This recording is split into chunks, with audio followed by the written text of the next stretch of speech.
her presence, Miss Habiba Kahinde. How are you doing today? Hi, I'm fine. Thank you. Thanks. It's really nice to see you guys again. So without much ado, I want to welcome Camilla Nontra.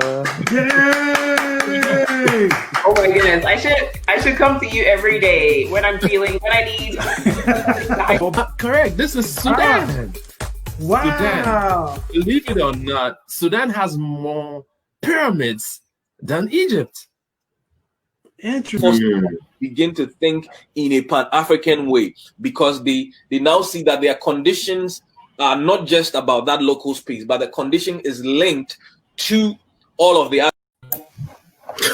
Hello. Good morning, everyone. I hope you're doing well. Well, my name is Fred Nontra of the Pan-Africana Show. Welcome to the Pan-Africana Show. Again, we have a special guest today. I want to start by thanking God for today. By Him we live, we move, and have our being. We've been off for a week. Last week was Thanksgiving week. And that's why, in the U.S., I know some of you like, what are you talking about? Yeah, in the U.S., we had the Thanksgiving week, so we took the week off. So I want to start by saying I'm really grateful. I didn't want him. I'm really grateful for my partner, Jesse McCoy. Thank you for starting the show with me, believing in me so much to be my partner on this journey. And thank you, Kechi, and thank you, the whole Pan-Africana community and the Afriscope community. All right, Jesse. Yeah, and I want to thank, first of all, Fred has been amazing to work with. So thank you to Fred. He teaches me something new every day. And Kechi, of course, also awesome. But I want to thank the viewers. You guys, especially, some of our viewers, particularly the viewers out here in Israel, they have been like, they have been blowing us up. They've been sending me messages and everything. And we appreciate all the support from viewers like you. So thank you for watching. And if you're interested, please continue to send me the messages if you're interested in being a guest. But enough about that. Today, we have a very, very special guest. I am happy and honored that this person has joined us, and we have a lot to talk about. Miss Nadine Thomas, how are you doing? Yay! I'm doing good, thank you, and thank you for having me. All right. Well, I've been having the pleasure of being able to talk to Nadine for most of the week. I am excited about what we're going to learn. Nadine has a very, very interesting path, one that I am jealous of because I couldn't do it. So, I want to talk to her a little bit. But before we get started, we have to celebrate the fact that we have someone here from Jamaica. We have been trying so hard to locate a voice for our culture from Jamaica. And now Nadine is gracing us with her presence. So thank you so much from the bottom of our heart for taking time out on a Saturday to join us. You're welcome, and thank you for having me. Okay. Well, I want to start off with talking about your journey. So you were born again in Jamaica, and you wrote a fabulous memoir about your life, Born to Fight. So let's start from the beginning. Tell us a little bit about your life as a child in Jamaica. Okay, so life in Jamaica, as a child, I was very interested. I grew in a small community. I renamed it as Malgrove in my book, but it's a rural community because like most of the community members are farmers, and my family in particular, we grew up in a really, really large farm. And so it was very distant from the other community members. But in the actual community, people, not my family, but people did a lot of fun stuff. Like there was a river in the community, and so the guys would just stay on top of the bridge and then jump all the way down into the river. And so it was just, they made a lot of like swings and just do a lot of like fun or interesting stuff. And then people would play in the community or play in school. And as for my family, I had 3 sisters and we play a lot together. And so yeah. Awesome. Well, I know that right now what you're working on is something that is absolutely incredible. You are studying biochemistry, of all things, biochemistry. And so I'm curious as to when did you develop an interest or a desire to want to develop, to want to study biochemistry, and what was that inspiration? And so this, I really, from a very, very small age, I was always interested in science, and I was always a curious child. For example, I always asked my mother a lot of questions like, why did this and how comes this? And even my father always said I was back of the house experimenting on things, but it was just my little way to understand the world. And so it was from a tender age. But as I grew older and I matured, I realized I love biology and I love chemistry. And so you combine the two, that's biochemistry. And so I did my undergraduate in South Carolina with the biochemistry. And now I'm working on my PhD, which is integrated bioscience. I'm currently in my rotation, so I'm doing a rotation with that in the chemistry department. But my PI, I'm very fortunate because like my first projects were all cancer research, and they're very interested. And now my second project is actually working on something to help COVID. And knowing that the pandemic is all around, I really like to contribute to that. I like to publish papers and do different things with that. So yeah. Oh wow! So I was reading a book. I got through a third of it, and I saw you had some experiences you had. One of your friends got hurt, and I think some of your farm animals, when he got sick, you wanted to take care of them. I guess that was an inspiration behind some of your inspiration behind what you do now, right? Yes. So actually, when my friends, even like that was elementary school, but even in high school, I continued with that attitude. And so people always knew that they could call on me if someone was ill. I always wanted to be there and to help. And so my father, he also knew the same, like while my sisters would probably scar and are not so much like when the animals are very, very ill and injured. I really had a great like passion, and I wanted to do that much. And so that was why, and that is why I still want to be a research physician, because I want to help people who are sick, and I also want to find out more like what ways can be done and what answers we can contribute to the world so people can live better lives or live healthier. So yes. So Wow. is it safe for us to say that when COVID finally goes away, we should attribute at least some degree of that to you? It's not anybody. We should attribute that to you because we want to celebrate the Black excellence that's around us.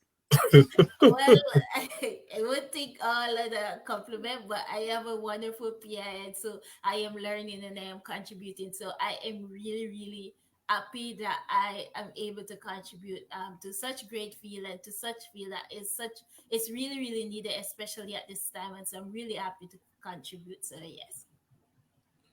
Awesome. All right. Well, I want to talk a little bit because we have been searching. We've been scouring the planet to find representation from the West Indies, because we've had people from continental Africa here. We've had people from the States, from the UK. But the whole point of the show is to develop these bridges amongst the Black diaspora so we can all connect.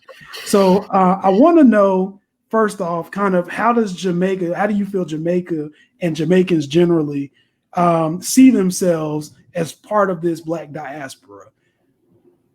I honestly, I don't think we count ourselves or we are involved. For the most part, I think most people are conscious about what being Black is like, and most people honor that and respect that and do their utmost best. And so I am glad that it's really safe to say that a lot of Jamaicans are proud to be Black and are proud to be Jamaican. And sadly, just like everywhere else in the world, that we do have a fall or a percentage that aren't as proud or doesn't understand as much. And so that's why bleaching and different chemicals for skin lightening and different segregation between lighter colors versus darker colors, that do play a part and that do affect us somehow. And so yeah, that's the bad side of it. But overall, I do think we count ourselves as Black, and we're very proud of being Black and being Jamaican. So yes. Okay, so Nadine, so tell us what was the motivation behind your book, behind writing your story? I see that you came from a humble beginnings, really tough background, and live in the countryside where we call Mulgrave. What was the motivation behind your writing? Okay, so my book. Okay, hold on 1 second. Let me share it over here. Let me share my screen.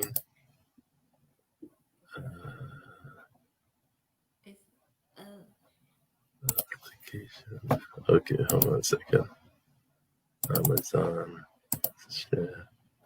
Oh. So can you see a book here? Yes, thank you for that.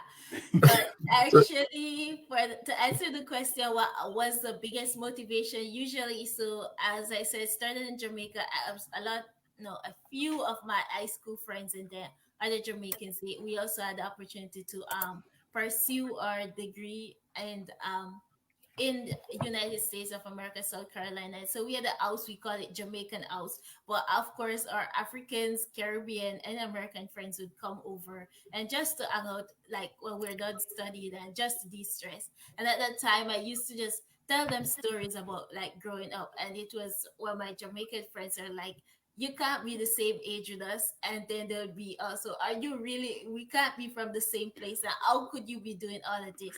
And each time I tell them story, they would laugh and they would find it interesting, but they kept saying, you should write a book. So it really wasn't my idea. It was just my friends like kept pushing and pushing. And at first I wrote it and then I was disappointed, like things weren't going my way. I deleted it a couple of times and then it was finally when I sit down and I say I could do this. And then I sat down and I write a book. So that was my question, because ultimately, like you're writing a memoir, and a lot of people, we have a lot of folks, and we talk a lot of times on this show about the process of writing in general, but you don't often see a lot of young people writing a memoir. So I was curious. I had been curious about what prompted you to do that, but it sounds like you were already kind of doing it in oral tradition before, and folks have already, expressed that this needs to be put in a book and put out for the masses to be able to read and appreciate. Yeah, and even like before writing a book, I always write poetry. Like in Jamaica, I did poetry and script for different competitions, and then in America, I did like poetry and presentation and essay writing as a mean of competitions. For example, and yeah, my first presentation in America, I got a note say I don't understand anything you're saying, 0%. But my Mhm. second percentage and like story writing, so it's a combination of drama, story writing, and poetry. I got the overall or the highest point in South Carolina, so I took home the trophy. And so I always had a passion in writing, and it is always something that helps me to keep going. Like it's a way I use to motivate myself. Then. So we've got you now, future research physician, studying biochemistry, writing, but that's not all you do. You also have parlayed into acting. Yeah. So tell us about that. I love drama or theater arts, and that's like it's also a part of my story where my mother always think like most people when you say you want to be a DJ or an artist, your parents would say no, be a doctor.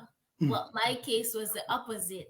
I was acting from very little in elementary school, and so my mother, when I said I wanted to be a doctor, my mother was like, no, be an actress because you're good at that. And so it was a complete opposite. I always loved it, but I've never like put it aside, or I just didn't think it was like my main talent or my main goal. In acting, however, like in high school, I was the president of the drama club. And so it was really nice to have not just me, but different students in high school to take home different trophies, or like in elementary school to do performance. As I said before, like my first time in America, it was hard for people to understand my accent, but then overall, I practiced, and then finally the theater arts teacher, our director, she selected me, and I was able to do performance. So where people would pay their tickets and come in, I was able to play a role, and I was really inspired, especially because I was it was well appreciated or accepted, because at first she only gave me like it was a 3-day concert, so they do it over and over. And so at first I only got one, and then when everybody was laughing and say they wanted back, they called me the Jamaican Visa, and they were like, "What, the Jamaican Visa?" She gave me all the roles, and so I was really happy that my talent and my skills was appreciated in that way. A multi-talented Nadine. I'm glad you're part of us. So, looking at your background, I just wanted to say, so what would you say to people who had a background like you? I mean, because there's a lot of people of African descent, Black kids who start off school and they struggle with writing, and then but slowly you picked up and you started topping your classes. What would you say to parents who have kids like that, who have kids who struggle initially from the first few grades in school? And so what I would like to say to parents first, so I want to say to the parents that first, you need to listen, and second, you have to be patient, and third, don't compare, because for whatever reason my brain was sitting down and it's like, I'm not ready yet. It doesn't mean that it won't ever be ready. It just needs time, and then my time might be different from my sister's time. So what I want parents to do is to instead of comparing and complaining, then find different ways and listen, and then you can also learn from different teachers and different positive people in the community that can help you, like, how can this move forward. So yes, I did like struggle at first. I just struggled. I really struggled at first, but over time I learned and I kept growing. And as I said, like in the first part of my growing journey, it was my father who like motivated me and allowed me to keep going. And so that's what I want to say to parents. I also want to say to kids, as tiny as you are, just keep being inspired and keep going and be positive. And even when nobody believes in you, it shouldn't stop you, because you should believe in you and you should just keep going. As tiny as you are or as big as you are, this message applies to everybody and it can work. Yeah, that makes me feel good, because I'm waiting on the good people, Adam Silver and the good people, to call me up to play for the Hornets so I can get my money.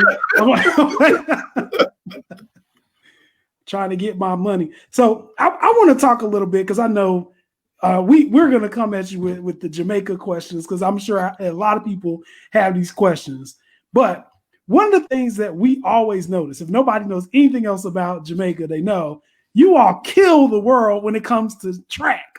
Track and field is like the sport. You say, Paul, like anybody, like everybody knows. What is it about Jamaica that makes you all amazing in track and field? Well, I think God just blessed us. But all right, definitely though, I think it's our recreation that cause it. And okay, the food. So when people eat yam and banana, all those ground provision, that it makes you fit and The healthy. plantains. And plantains. And so when you do that, and then when you play, and instead of sitting and doing video games, you're running all around, then it makes you quick. And so also in Jamaica, of course, I liked running too, but I wouldn't say I was slow. But I was selected for a team. I wasn't. I came last, like dead last one.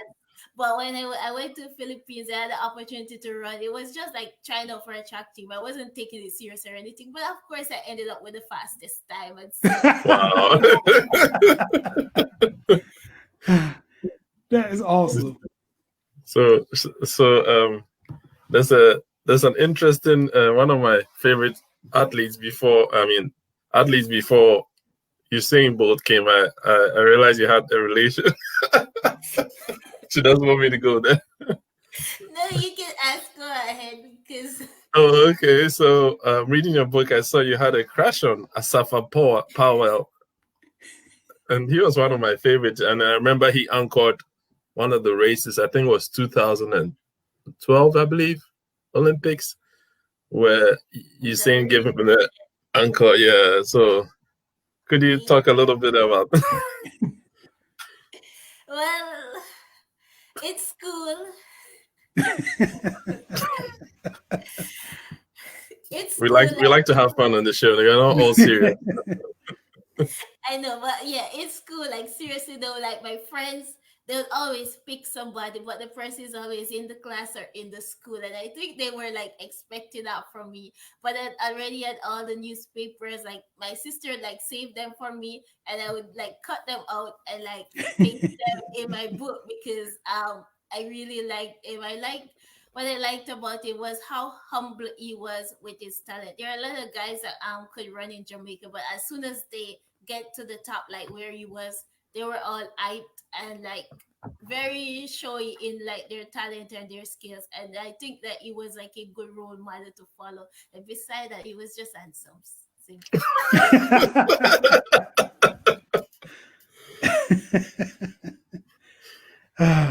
Okay, well, let me transition a little bit. Oftentimes we have people guests on the show who start off in one place and end up in another, sometimes another country, sometimes a whole nother continent.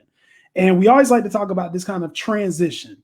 What were the new things that you experienced, and what were some of the pros and some of the cons of that transition? So for you, what did you experience when you first got to America, and how was it different? In what ways is it good differences, and what ways is it bad differences? Okay, so there are a lot of differences. The good differences, of course, was opportunity, and then I did list like a lot of good differences in my book because it was like an amazing experience to see we're so neat, so organized, and so different, and you have so many different like beautiful things to look at. The other difference, like it was that no one could understand my accent. And in Jamaica, Nadine is a common name, like a very common name, especially for like more grown folks.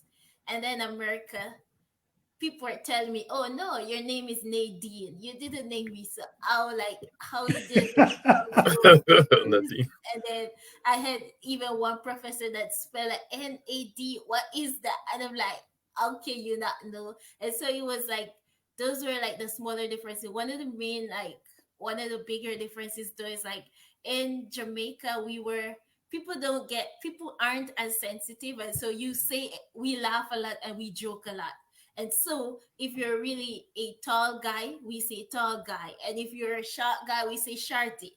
And people would just joke and fun and hug and laugh and everything, and it was very formal and serious here, and it was something that I had to learn quickly, that I had to adjust to. For example, I had a very close female friend, and I still I laugh at all those people there. So my mind was nowhere there. And so we would walk to the cafeteria. She's a Jamaican and then older, and I was an American girl that approached her and say, "Are you two guys together?" And I'm like, "No." And that's where she explained that you don't just hold hands and do all of that. But in Jamaica, we have a more like laid back and loving community, and so people just laugh and live and be simple. So yes.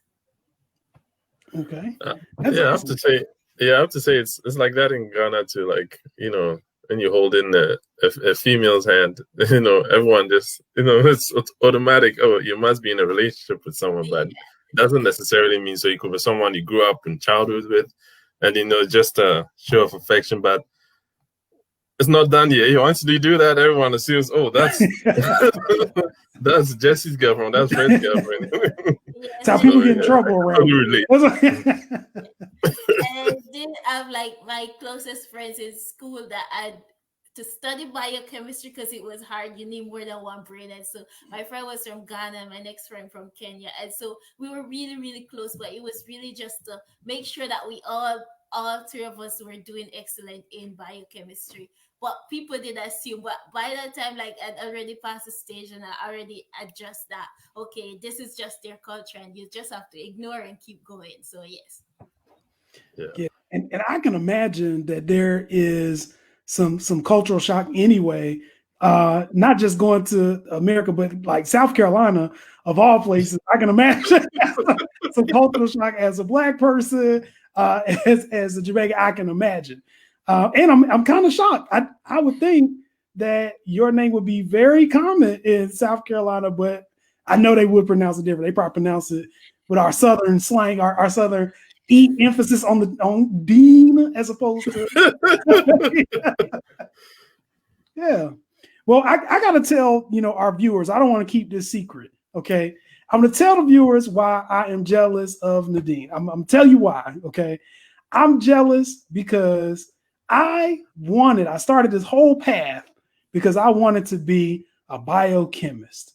Yes, Oh, I said it. I'm wow. admitting it. I wanted to be a biochemist, right? Never knew that. That's news. I did all of the stuff, right? Now, so a lot of people who knew me when I was a teenager, they knew I was in trouble a lot. But I also had really good opportunities because I was in trouble a lot.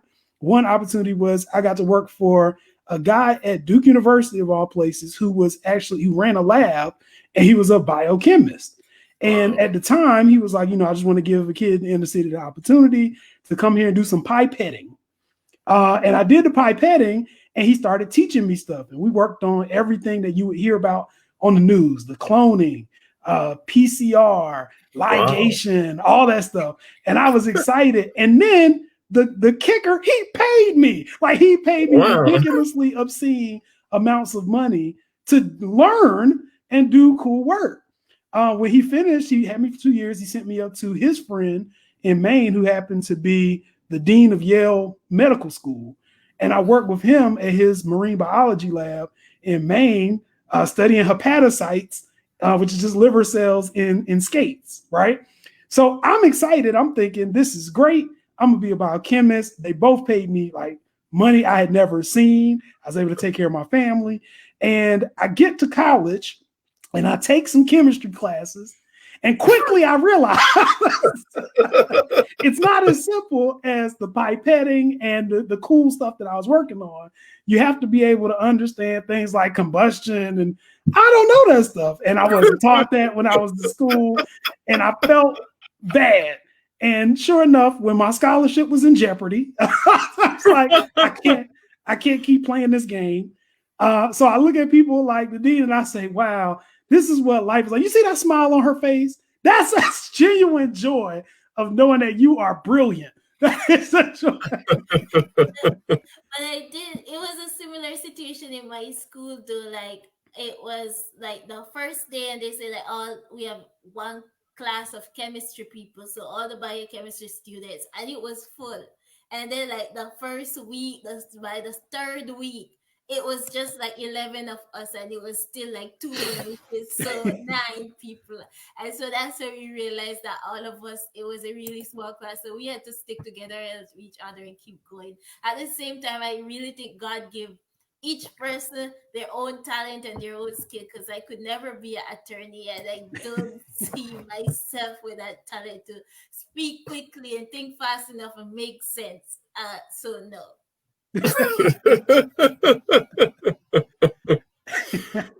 Wow, Jesse, I never knew that. Yeah. I'm full of interesting stories, but I feel like, I have so much respect for people who do it. And I look at, even right now, we're dealing with COVID-19. There is somebody who is in a lab putting things together right now and testing it out to see if it works.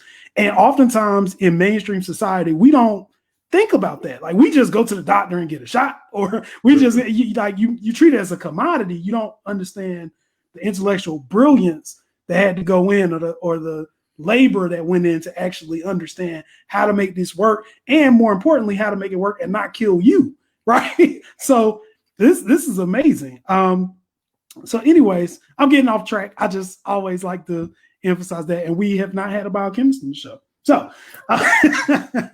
thank you for that. Okay, there's a few people who commented. Mark from Periscope, he says shadowing. I think he was talking about when you were shadowing the professor at Duke University doing all the pipettes, and then he laughed at your story. Laugh at my pain. Okay. And Kichi says hi, has been complimenting you. Kichi's a third partner. Hi, yes. Kichi. Like, good for you, Nadine. Thank you. And then she said, people to purchase your book. It's an inspirational book. Please purchase it and support a sister. Yeah, so far it's been really good for me. Well, let me ask you this. Who are your inspirations? Because I gotta believe that to reach the heights that you're headed towards and what you've already accomplished so far, there are just certain people or certain stories that you look to guide you in those tough times. So what are your inspirations, or who are your inspirations? And so, actually, yeah, thank you for that question. And then before, just so I don't forget my book. Yeah, this it's actually, as you see, 681 is actually on like promotion for today. So I do hope that you get it. And as you said, I did write it when my friend said that it was inspiration, and I did write it with the hope that people with different struggles, they can continue to get inspired or find different things. And so I think my book will be a motivational, so you know that you can keep going. Now, who are my inspiration?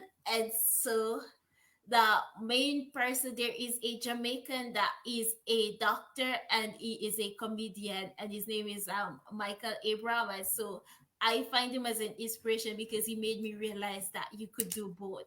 And so, like, my journey, I want to do a research physician for a living completely, but I want to use comedy or writing and both poetries and stories, so that I can, like, in a humorous way, I can motivate people and let people know that they can keep going. And so that's, he is one of my main like inspiration. I also another inspiration, like I someone like emailed there to me, like not email, Facebook or to me recently, and her name is Dr. Carrie Ann Mitchell. She is a MD PhD Jamaican born doctor that is working here.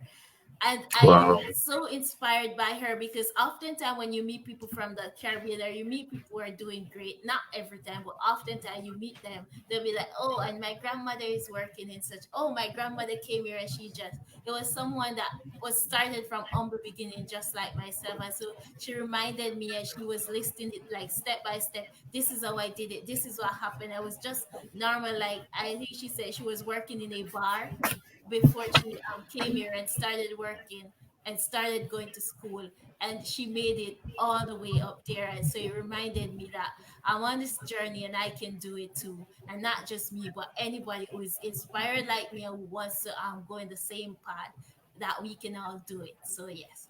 That's awesome. That's great. That's great. Okay. So Jesse, go ahead. Okay. So we talked a little bit about some of your other travels. What took you to the Philippines? And so that's just a very interesting journey. And before I even start, I want to say, like, it's a very fascinating, a very awesome country, and I really like that I was accepted there, and people were very. They treat you really nice, even though you're different. It's just like you'll be the biggest person, but yeah.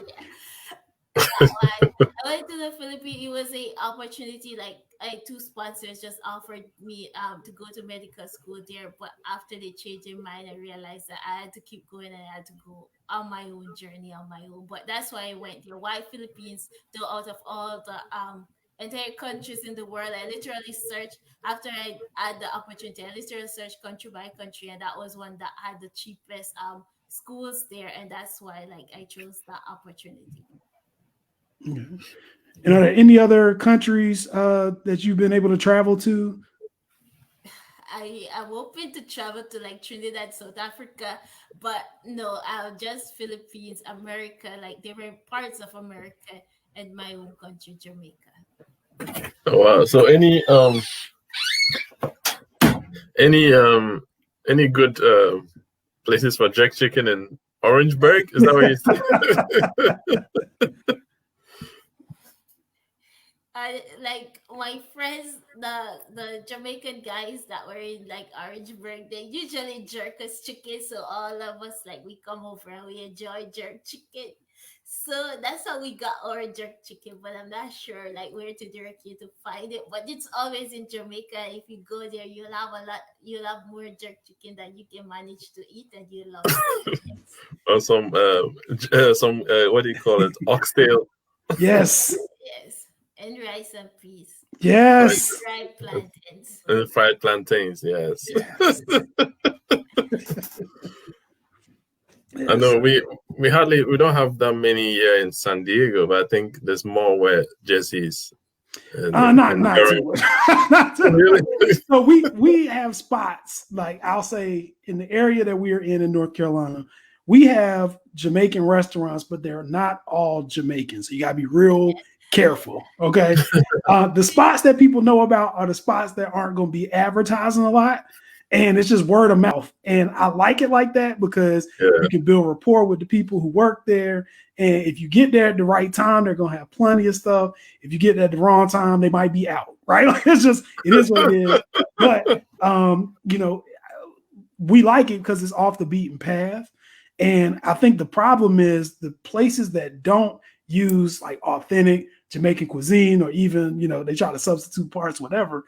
I mean, for North Carolina, they probably meet the standard for the people, for what people want here, but it's not Jamaican food. And that's clear. Like I started eating Jamaican food while I was in college in Florida, and it was prepared by people who were actually Jamaican and knew what they were doing. And so your standard is here, but the food standard in North Carolina is good for everything else, but Jamaican food, I'm not really sure. I've got a couple spots I go to just to get the taste of oxtails, because my wife can tell you I go crazy if I don't get oxtails at least once every 6 months. So that's just kind of where it goes. But at the same time, you know, to the extent that you can get it authentic, North Carolina is not the place for you to do it. Yeah. Unless Nadine knows something, or she's you know, planning another business venture. No, I don't. I think Georgia, Florida, and New York could be like the top places where you Absolutely get authentic, and that's because, and then you always have like fresh Jamaicans coming up to those places, so it will always like get better and better rather than worse.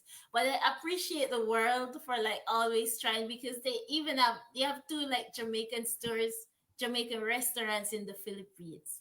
Of course, it's not Jamaican, but to have the big Jamaican flag and trying to make our patties the same way, like I appreciate the effort. So yes, that's I would have never guessed that. I would have never guessed that. It's there though, yeah. Oh wow. All right. That's impressive. So Nadine, so about your research, what's your research based on? And so like previously, so like how you mentioned, like shadowing, I did like internship during my undergraduate years and work with different professors, and all of those researches were based on cancer. So for one, like different, I will try and simplify this, just understanding different proteins or different chemicals and see is like if we take out one or if we had more, can it like help be a means of cancer therapy or cancer treatment? And so those are like my main research. But for now, I'm a new PhD candidate here, and so I have had the opportunity to. We're doing rotations now, so in my rotation, I have the opportunity to do like different researches, but of course, mainly cancer. And so my first rotation, the researchers, they were working on prostate cancer, and just to see, especially among African Americans, are Black. And so that was like really, really interesting to see like how it affects her. What can we do to make the treatment more specific to get us better in a quicker way? And so that was one. My next was esophageal cancer. That too was very interesting, because it was noticed that in a part of Kenya that like our Western, or a particular part of Africa, but particularly Kenya, that they are affected, like a lot of people that are affected by esophageal cancer. And so that was a very interesting research. And currently, as I mentioned, I was also doing brain cancer, but I'm also working on this COVID project just to see the different proteins that are involved, and to see if we can find a treatment for it, as well as vaccine. So yeah. Wow.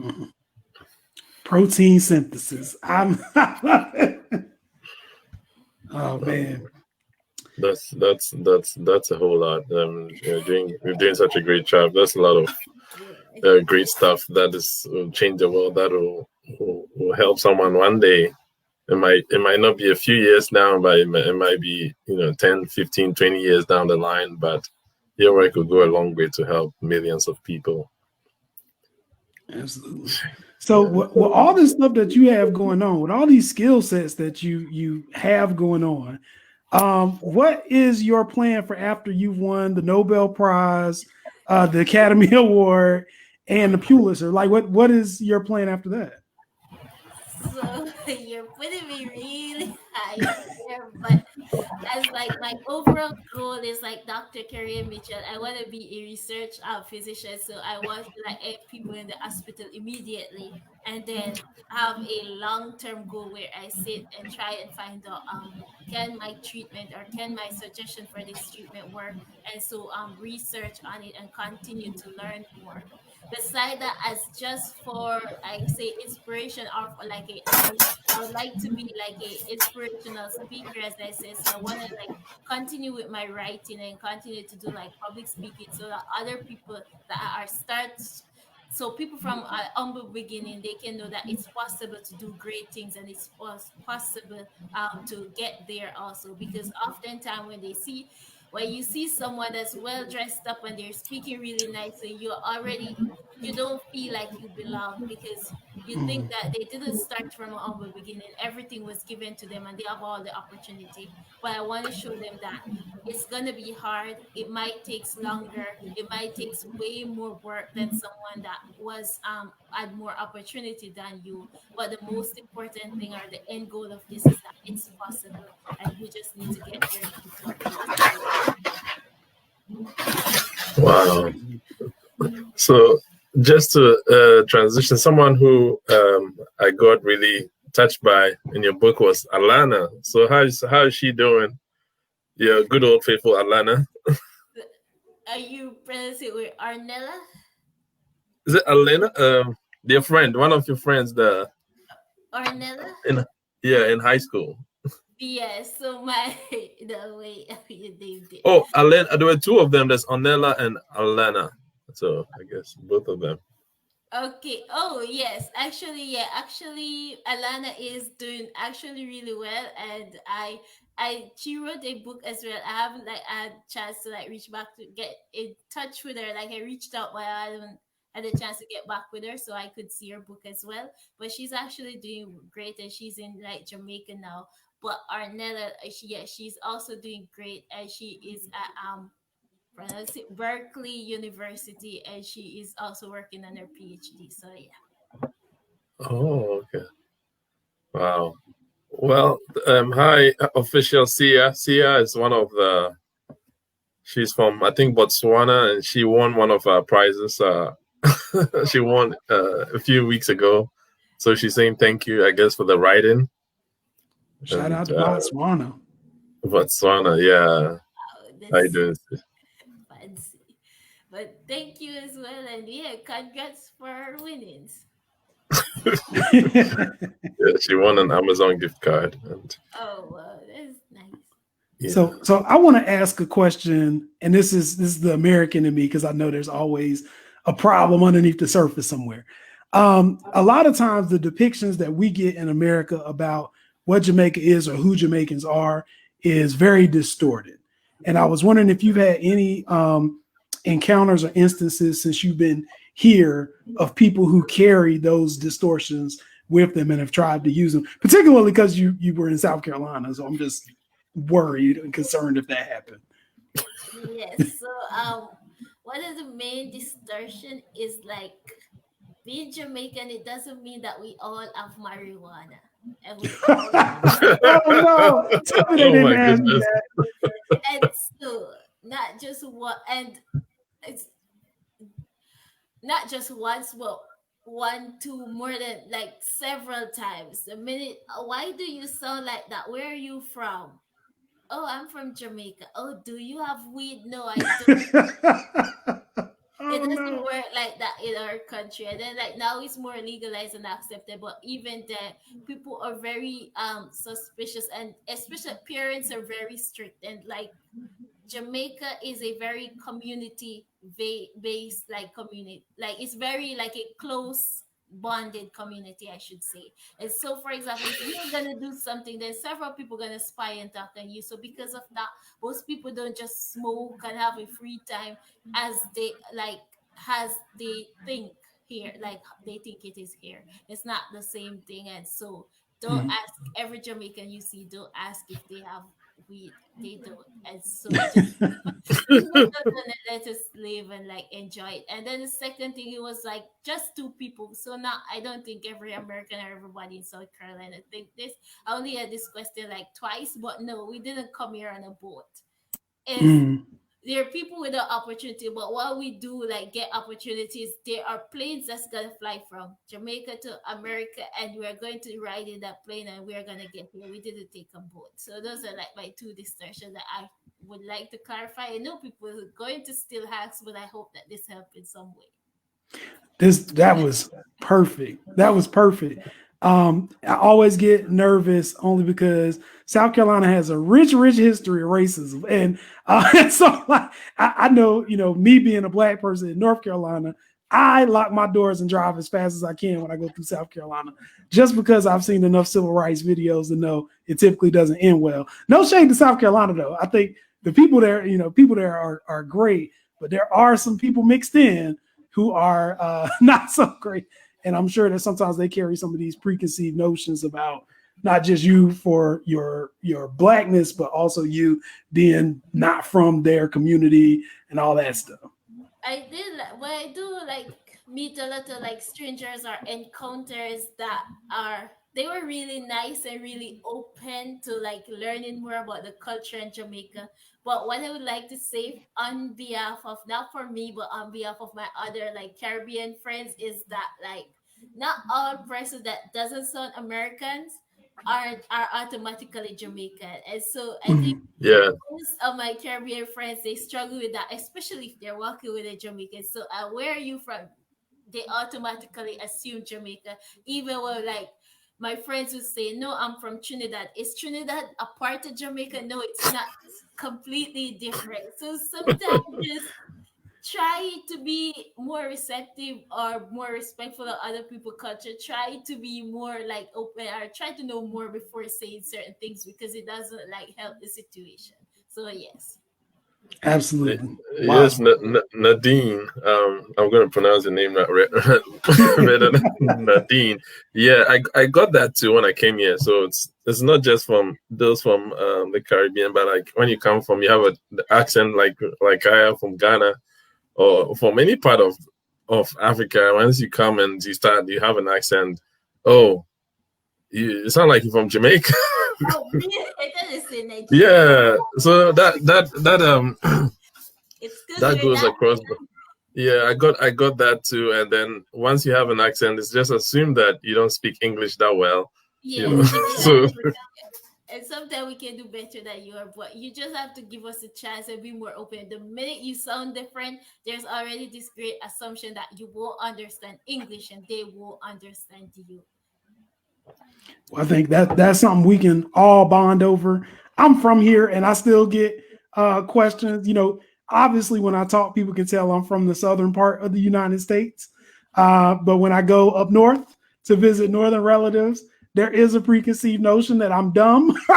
It's like, why do you talk like this? That kind of thing. So I definitely understand. I've got a question. This is just a personal question for me.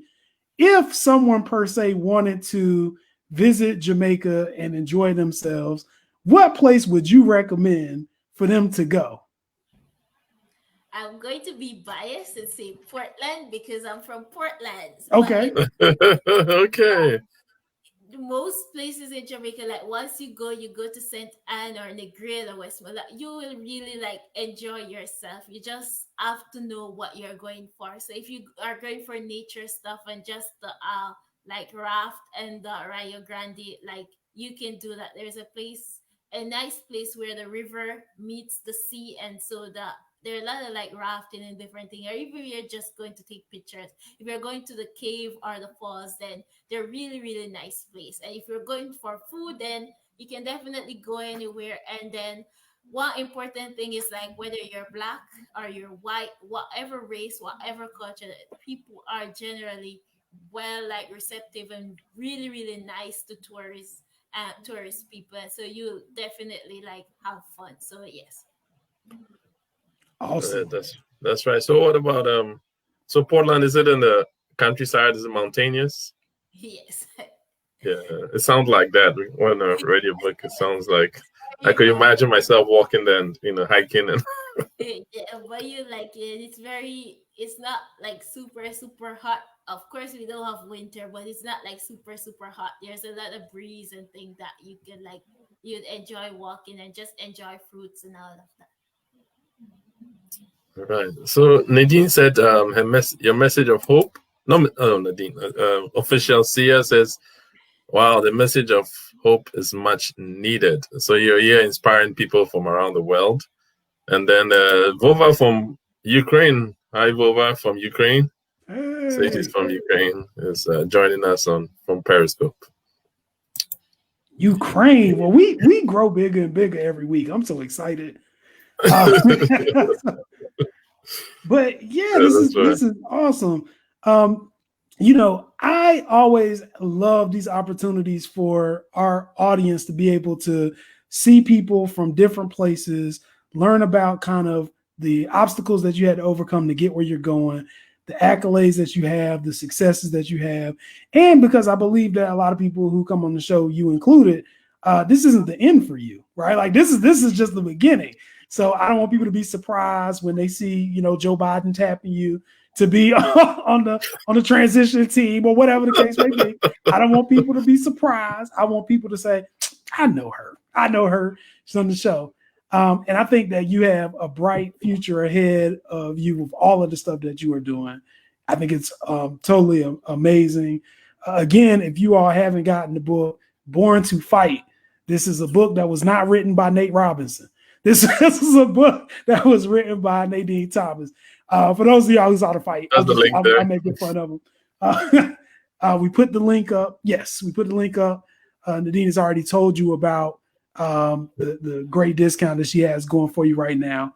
I've changed my mind, Nadine. I was going to initially do the ebook, but I'm like, no, I need it signed. So you've convinced me. I am going to get the physical copy ordered to my house. I think Amazon is running their deliveries at this point a little late or a little behind because of Christmas traffic or whatever. Yeah. So I'm going to get mine delivered, and then I'm going to contact you so I can get mine signed. I'm hoping that I can at least have a signature so I can have it preserved. And only because when you blow up, I want to be able to be like, yeah, I know her when you're not returning the call. Several of my professors from Claflin, South Carolina got it signed, and several of my friends also. So I would be happy to sign your book for you. Thank All you. right, cool. So any more questions, our viewers? I want someone from her past to come ask a question. Any of your friends? No. So, yeah. All right. So Nadine, tell us how we can reach you on Facebook and Twitter. Do you have any handles? You can put it in the private chat and I'll share it on there. I don't know that there's private handles for this. I don't. This is my Facebook name. I don't have any like other social. Oh no, Instagram. Oh, okay, just. It's also my name is also the same for Instagram. So yeah. Oh, okay. Yeah. So Jesse, give them the disclaimer. Yes. Okay. So we talk about this every week on the show. We know that we try to cast a wide net with this show so enough people can come in. Obviously, sometimes those people don't always have the best intentions. So if you think that you are Clay Thompson and this is your opportunity to pull up from 40 and holler at Nadine, this is not the time for you. This is not what that is. This is for if you're trying to get information about the book, or if you are trying to get more information about how to progress, or maybe you're interested in doing biochemistry, or you're interested in knowing more about Jamaica. This is for that, right? So if you all have the opportunity to reach out to Nadine via Facebook, the beauty of Facebook is she gets to decide whether or not she wants to talk. right? That's So right. if she want to talk to you, don't be mad, don't be offended. She might not necessarily know you like that. But if you are blessed to do it, please, please, please, please, please do not abuse your privilege to be able to talk to her. Particularly, don't abuse it and claim that you saw the show. Don't do that. So we definitely want to encourage. Again, our point here is to build bridges, because what we have realized, even on this small screen that you're looking at right now, we're dealing with Black excellence from a variety of different ports of origin, right? So we're looking at Jamaica, we're looking at Ghana, we're looking at the United States. And we know we aren't the only ones. We know that there are tons of people. We have folks on here every week who are Black like you, beautiful like you, doing amazing things. And we don't get these images on our media sources. That's not what my local news is telling me that Black people are doing, right? So what we want to do is cast this out, make sure that everybody sees it, and make sure that people can see themselves in the representation here, hopefully build some connections for networking or for anything that you want to do, so that we can wean ourselves away from Western media apparatus and be able to build something beautiful of our own, because we are the original people who started this whole journey in the first place. So with that said, I first want to emphasize that if you have not done so already, make sure that you follow us on Facebook, or subscribe to our YouTube channel, and that way you can get the updates for everything that comes out. We also have great t-shirts. I don't have mine today. Fred has his, right? T-shirts, all kinds of apparel. So make sure that you check us out, and you can kind of load up on that. Winter's coming. And then lastly, we want to make sure, I don't want to forget, buy the book. Make sure you have Born to Fight, Nadine Thomas. Put it out, put a little bit of, there we go. Yeah. Make sure that you buy the book. I can't say that she's going to sign your copy. Maybe she will. I'm going to brag about my signed copy. But if you ask nicely, who knows? So make sure that you get the book. And if nothing else, just make sure that you follow Nadine and whatever her accomplishments are going to be.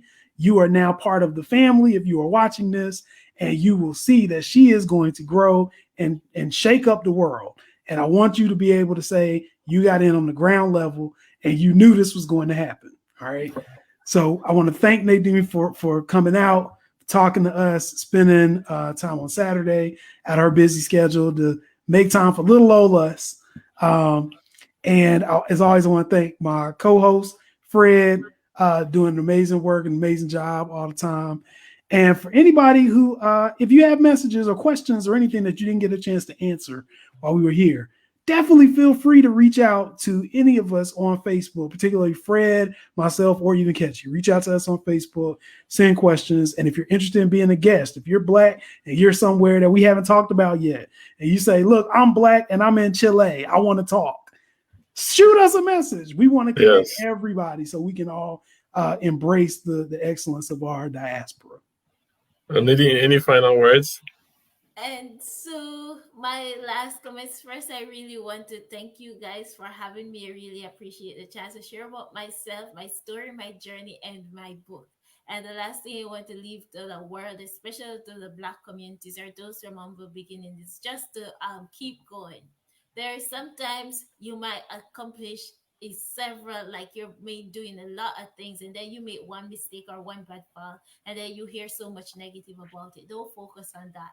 There's much more positive and much more energy that you can go with that will help you to grow and help you to keep going. So don't focus on the one person that's going to tell you can't do it. During my journey, there are so many people that tell me you can't do it. Are you sure you're not healthy enough? There's so many people that tell me that it's not financially, you won't have it to do it. But I didn't listen. I keep going, and here I am. I'm growing today, and so you can do it too. Don't listen to the negative. Focus on the positive and keep growing. Again, thank you for having me. That's right. That's right. Thank you, Miss Nadine. Sorry, Miss Nadine. Thank you very much for joining us. And you can see this. I'm gonna put this up on YouTube.